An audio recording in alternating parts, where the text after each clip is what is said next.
People ask me all the time, Shappy, what is the best event for me to get materials in Rise of Kingdoms? And there have been a lot of videos on this, but for the first time ever, I think I've actually cracked the code to give you guys the best value for materials in Rise of Kingdoms.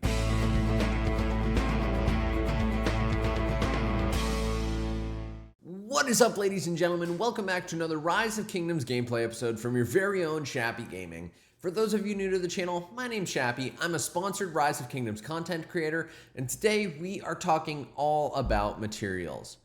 Now, materials used to be one of the most important things in the game. Since they've released armaments and armament conversion stones, they've become a little bit less shiny, but they're critical to building the best equipment set that you possibly can.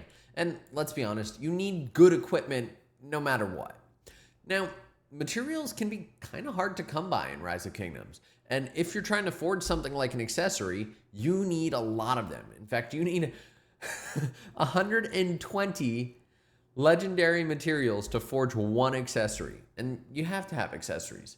Now, there are a lot of different events that you can actually get materials from in Rise of Kingdoms. You have Esmeralda's house, you have Dahlruk's puzzle box, you have Hunt for History, and you have the Holy Knight's Treasure, aka Egg event. And all of these different events have different main priorities. Now, you guys may remember a couple of videos I've made where I spoke about each of these different events individually with the intention of making it clear what they were really good for. But I haven't actually taken a look at which events are going to be the best for materials. So let's actually look at that. Well, if we come over here, I have my spreadsheet from Hunt for History. Now, you guys may remember that video. I'll link it on the top right side of your screen for you, and you can go check it out. Now, Hunt for History is the hammer event. Now, the value of this event is primarily going to be coming in the way of legendary blueprints, right? That's what you're playing this event for, is you want to get those sweet, sweet legendary equipment blueprints on floors 5, 10, and 15. But if you're going through this event, you probably will also have the opportunity to get some good materials. In this event, you have the blue materials, which you can get, which actually are a decent value when you get them in Hunt for History. You get 1,600 rather than 2,400, which is the actual cost of them.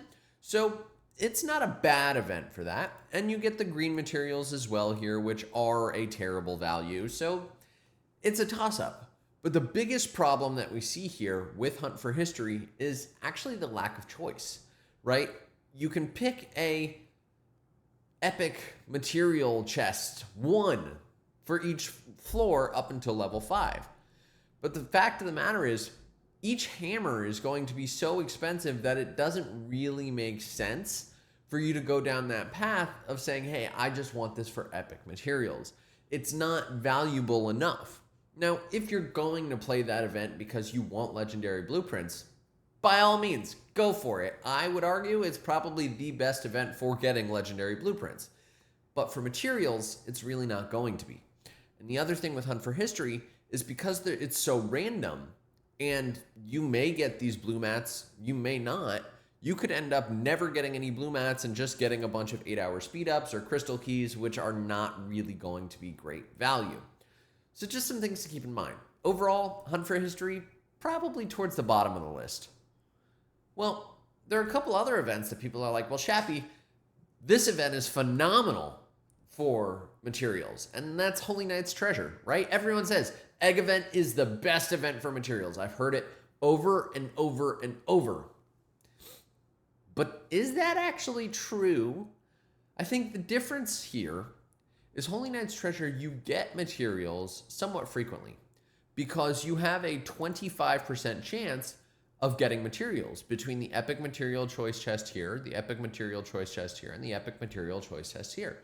So you feel like you're getting materials a lot.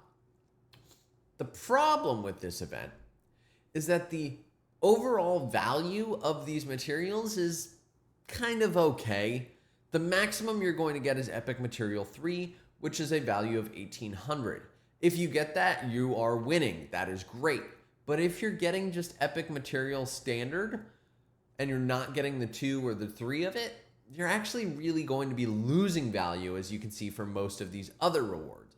And that's assuming you get that. Remember, that chance of the highest value is going to favor the standard epic material rather than everything else. But the bigger problem with Holy Knight's Treasure and why this event isn't as great as it possibly could be is going to come from the bonus rewards. At 10 spins, you're not getting any materials. At 25 spins, you're also not getting any materials. And that's actually a really big problem when we talk about this event for materials. Sure, you can get them somewhat often through the epic materials, but is that going to be the best value? In my experience, probably not.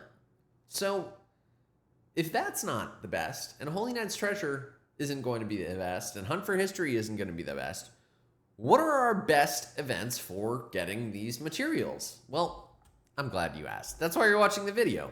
And if you are enjoying, drop a like. Helps other people find the video too. So let's actually take a look at which events are probably going to be better.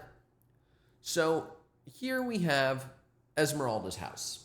This event I've made a bunch of videos on, but this event is actually really good for materials, and it's always been kind of downplayed.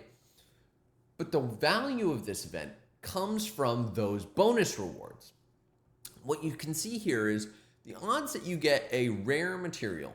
This is a material that's going to be greater than just a standard 600 epic, because remember, this event, Esmeralda's house, costs 720 gems per spin, which is kind of a lot comparatively.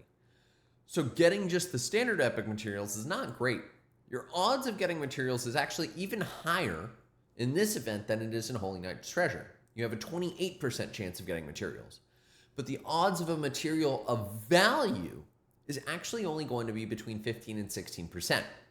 And that is a really big differentiator here. If you're going to spend your gems, we want to make sure you're getting the best material value you possibly can for those gems.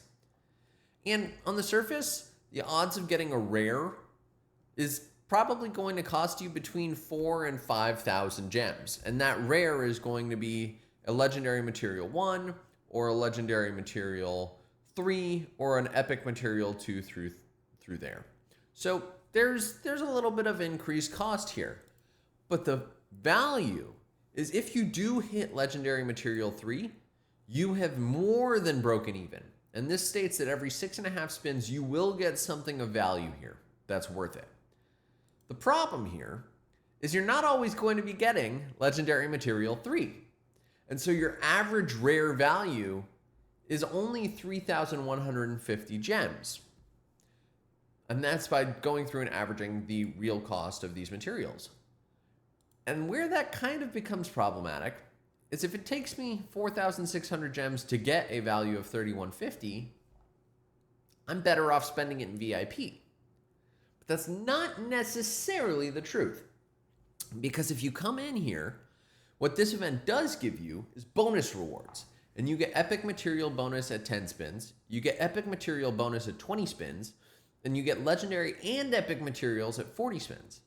And this does average out your costs pretty substantially.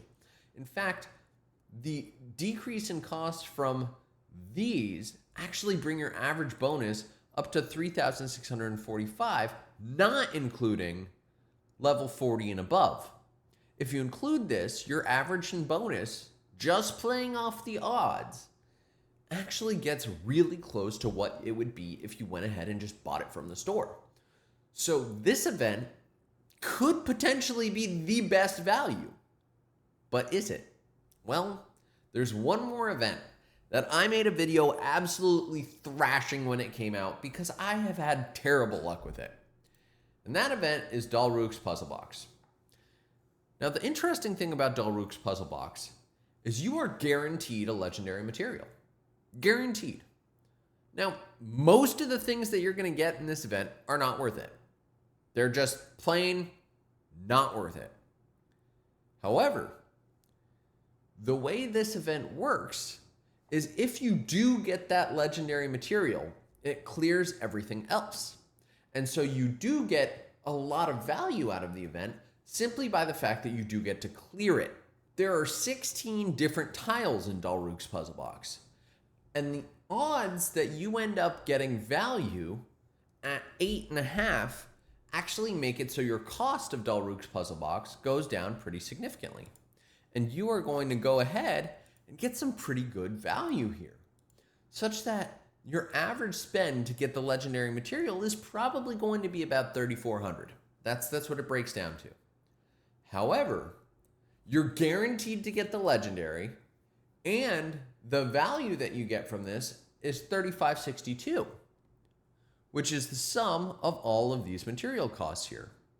So that's where things get particularly interesting, is if for whatever reason you end up hitting Dahlruk's frequently, and you get it before 8, and your average is lower than 8, you actually have a really tangible chance of getting a lot of materials for not all that many gems. Now, Dahlruk can be expensive. I'll be honest, I'll be the first to say it. But the legendary material output from this event is so dramatic and substantial that this actually is our best event for materials in Rise of Kingdoms. I never thought I'd say it, but pound for pound, value for value, this is the best event for materials in Rise of Kingdoms. Now, Dahlruk's does have a private collection event. And the private collection says when you hit 100%, you have a chance of getting one of these rewards.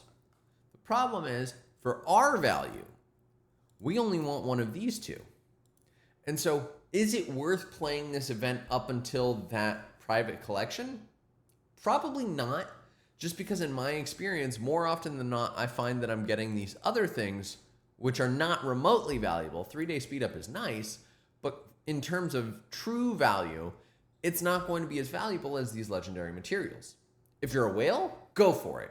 But if you're a normal player, you actually don't need to get to that 100% for you to get true value out of Dahlruk's, which is substantially different to Esmeralda's house, where the most value you get is actually from spin 40 up to spin 70. And so that value is a little bit different when we talk about cost and value per investment. So I hope this episode has been helpful. If it has, do hit that subscribe button right over there, bottom right-hand corner. Drop a like on the video. It helps me out a ton, and it helps make sure that you do not miss out on more videos from me. Thank you all. Chappy out.